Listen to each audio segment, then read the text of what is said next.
స్కాంద పురాణాంతర్గత సంపూర్ణ కార్తీక పురాణం 5వ రోజున 9-10 అధ్యాయములు పారాయణ చేయవలెను. 9వ అధ్యాయం స్వర్గ నరకాలు. జనక మహారాజా, విష్ణులోకానికి బయలుదేరిన విష్ణుభటుల్ని యమభటులు వెంబడించి తమకు గల సంశయాన్ని నివృత్తి చేయవలసినది వారిని అడిగారు. అప్పుడు, సమవర్తి దూతలారా, హరిహరుల నామస్మరణ యొక్క గొప్పదనం గురించి మీకు తెలియదా? అవసాన కాలంలో ఆ దేవదేవుని స్మరణ సర్వ పాప సంహారము కదా.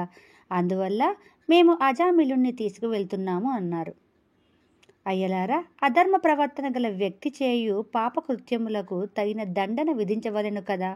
మాతాపితలను మన్నించని వారు, సాధు సజ్జనులను హింసించువారు, ధనధాన్యములను దోచుకొనివారు, వ్యభిచారం చేయువారు, పూజలు పునస్కారాలు చేయనివారు, అబద్ధాలతో మోసగించువారు, జంతువులను వేటాడి హింసించు క్రూరులు, సాటివారిని తోటివారిని మన్నించనివారు, దారి కాచి దోచుకొనివారు, వీరంతా పాపాత్ములే కదా. ఈ పాపాత్ములంతా దండనార్హులే కదా. వీరిని దండించుటకు నరకలోకమునకు తీసుకొని పోవలను కదా. కులభ్రష్టుడు, తల్లిదండ్రులను మన్నించనివాడు, ధర్మాధర్మములు పాటించనివాడు, వావి వరుసలు పాటించనివాడు, వేటగాడు, పరమ కిరాతకుడైన అజామిలుణ్ణి మీరెలా వైకుంఠమునకు తీసుకొని పోవుచున్నారు అని యమభటులు విష్ణుదూతలను ప్రశ్నించిరి.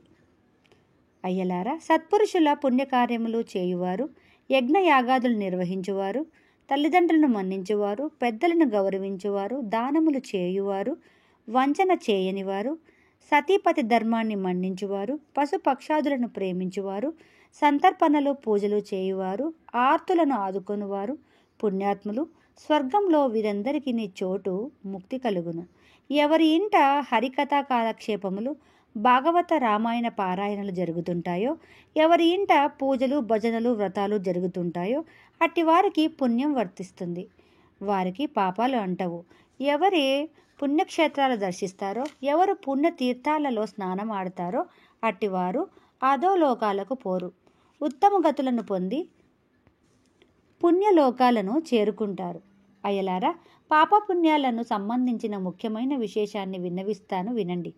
రుద్రాక్షలు ధరించినందువల్ల, డాంబికాలు పలికినందువల్ల, డంబాచారము వల్ల, శుష్కదానాలు పూజలు వల్ల పుణ్యాత్ములు కాలేరు, పుణ్యగతులకు అర్హులు కారు. యుక్తాయుక్తాలు గమనించకుండా, తామేమిటో తమ ప్రవర్తనేమిటో గమనించకుండా దుర్మార్గంగా నీతి మాలిన బ్రతుకును వెళ్ళబుచ్చుకునేవారు తెలుసో తెలియక వెక్కిరింతగానో హరినామ సంకీర్తన చేసిన, అవసాన కాలంలో ఇష్టదేవతా స్మరణను చేసిన సమస్త పాపాలు తొలగి పునీతులవుతారు, దైవ సాన్నిధ్యాన్ని పొందుతారు.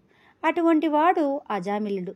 కులభ్రష్టుడైన, ధర్మదూరుడైన, క్రూరాత్ముడైన, దయాదాక్షిణ్యం శీలలేని వాడైన తన కొడుకుకు మహావిష్ణువు పేరు పెట్టి సదా నారాయణ నారాయణ అని పిలుస్తూ అవసాన కాలంలో నారాయణ అని ఎలుగెత్తి పిలిచి నన్ను కాపాడు అని వేడుకున్నాడు. ఆ కారణం వల్ల సమస్త దోషాలు తొలగి శ్రీహరి కృపకు పాత్రుడయ్యాడు. శ్రీ మహావిష్ణువును శరణు కోరిన వాడయ్యాడు, ముక్తికి అర్హుడయ్యాడు. కనుకనే మా వెంట వైకుంఠానికి తీసుకువెళ్తున్నాం అని పలికి అజామిలుని వెంట తీసుకుని నిష్క్రమించారు హరిదూతలు. 9వ అధ్యాయం సమాప్తం. 10వ అధ్యాయం అజామిలుడి పూర్వజన్మ. విష్ణుదూతలతో వెళ్తున్న అజామిలుడు విష్ణుదూతలు యమభటుల మధ్య జరిగిన సంభాషణను విన్నాడు. తన స్థితి తనకే ఆశ్చర్యం కలిగించింది. ఆశ్చర్య ఆనందాలతో ఉక్కిరి విక్కిరి అయ్యాడు. నిందల పాలు చేసే నికృష్టమైన పాపాలెన్నింటినో చేశాను. ఒక్క సుగుణము కూడా లేనివాడిని, పాపాత్ముడినై నరకలోకంలో పడరాని బాధలు పడవలసిన నేను అవసాన కాలంలో నారాయణ అని నా కొడుకును పిలవడం వల్ల, భగవన్నామ ఉచ్చారణ వల్ల సమస్తమైన పాపాలు పోగొట్టుకుని శ్రీహరి సాన్నిధ్యం పొందగల పుణ్యాత్ముడనయ్యాను. కులహీనురాలైన స్త్రీతో సంసారం చేసి ధర్మాధర్మాలు త్యజించిన నికృష్టుడను. నాకు నా కుమారునికి శ్రీహరి పేరు పెట్టుకోవాలన్న జ్ఞానం ఎలా కలిగిందో, ఏ పూర్వజన్మ సుకృతం వల్లనో వైకుంఠనాథుని నామాన్ని పుత్రునకు పెట్టుకోవాలనిపించి నారాయణ నామోచ్చరణ భాగ్యం కలిగిందని పరమానందం పొందాడు అని వశిష్ఠుల వారు చెప్పగా, జనక మహారాజు పురాకృత సుకృతమని అజామిలుడు ఆనందించినట్టు తెలుస్తున్నది. అజామిలుని పూర్వజన్మం ఏమిటని ప్రశ్నించాడు రాజు. విష్ణుభటులు అజామిలుని తీసుకుని వెళ్ళగా యమభటులు యమ సన్నిధికి వెళ్ళి జరిగినదంతా వివరించారు. యమధర్మరాజు పరిస్థితులను ఆకలింపు చేసుకొని శాంతి చిత్తుడై, భటులారా, ఎంతటి పాపాత్ముడైన మరణకాలంలో ఇద్దరిలో ఎవరి నామాన్నైనా స్మరిస్తే వారి పాపాలు హరించిపోతాయి. వారిని శిక్షించే అధికారం మనకుండదు. అందున అజామిలుని పూర్వజన్మ సుకృతం విస్మరించరానిది అని పలికి యమధర్మరాజు తన భటులకు అజామిలుని పూర్వజన్మను చెప్పనారంభించాడు. పూర్వజన్మలో అజామిలుడు సౌరాష్ట్ర దేశంలో పూజారి కుటుంబంలో పుట్టాడు. పెరిగి పెద్దవాడై ఆలయంలో అర్చకుడుగా జీవిస్తుండేవాడు. ఆలయంలో పూజలు, అభిషేకాలు చేస్తూ వచ్చిన పూజా ద్రవ్యాలను అపహరిస్తుండేవాడు. క్రమంగా ఆచార వ్యవహారాల పట్ల అశ్రద్ధ వహించసాగాడు. ఆలయ పవిత్రతను, పరిశుభ్రతను నిర్లక్ష్యం చేసేవాడు. స్త్రీ పరిచయం కలిగింది. ఆమె భర్త సౌమ్యగుణ సంపన్నుడు. గ్రామంలోనూ ఇరుగు పొరుగు గ్రామాలలోనూ తన ఆయవారం చేస్తూ భార్యను పోషించుకుంటుండేవాడు. పూజారితో పొత్తు వల్ల ఈమెకు భర్త పట్ల నిర్లక్ష్యం ఏర్పడింది. ఒకనాడు ఆ విప్రుడు ఆయవారం చేసి ఆ ద్రవ్యాలను నెత్తికెత్తుకొని అలసిపోయి ఇంటికి వచ్చాడు. మూటను దించుకొని మంచినీళ్ళు ఇమ్మని అడిగాడు. ఆమె మంచినీళ్ళు ఇవ్వలేదు సరికదా, సమాధానమైనా ఇవ్వలేదు. బ్రాహ్మణుడు కోపించి కర్రతో ఆమెను కొట్టాడు. ఆమెలో ఆవేశం పెల్లుబికింది. కోపంతో తిరిగి భర్తను కర్రతో కొట్టసాగింది. భార్య అలా తిరగబడుట సహించలేక ఇంటి నుండి బయటకు వెడలిపోయాడు. భర్త అదుపు అడ్డు లేని ఆ బ్రాహ్మణ వనిత ఒకనాడు కామోద్రేకంతో సింగారించుకొని అందగాడైన ఒక రజకుని ఇంటికి వెళ్ళింది. తనతో పొత్తుకు అతన్ని ఆహ్వానించింది. అతడామె మాటలకు ఇబ్బంది పడి, నీవు బ్రాహ్మణ పడితివి, నీతో సాంగత్యము నాకు తగదు, భర్తకు ద్రోహం అనర్చకు, నీకు తగదు అని మందలించి వెళ్ళిపోమ్మన్నాడు. ఎంతకు ఆమె మాట వినక మీదకి ఎగబడినందున ఆమెను కొట్టి సాగనంపాడు. ఆ అవమానంతో పోతూ శివాలయం దిక్కుగా వచ్చి తన ప్రియుడైన పూజారిని చూసి ఆ రాత్రి అతనితో కామక్రీడలతో గడిపింది. ఆ మర్నాడు ఆమెకు జ్ఞానోదయమై రజకుని మాటలకు, పూజారి పొత్తుకు ఎంతగానో కుమిలిపోయింది.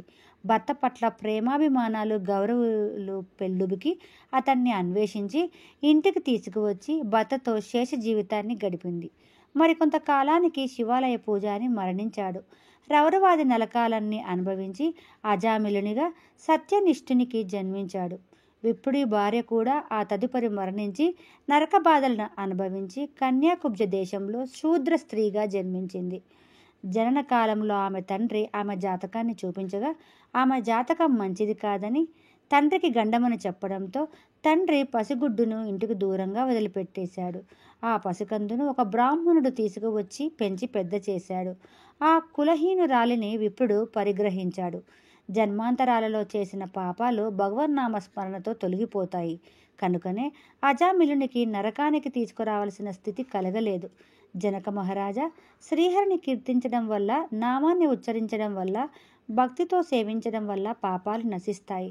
మనసు నిశ్చలపరుచుకొని ఇతర వ్యాపకాలు లేకుండా శ్రీహరిని ధ్యానించడం కన్నా మహద్భాగ్యం మరేదీ ఉండబోదు.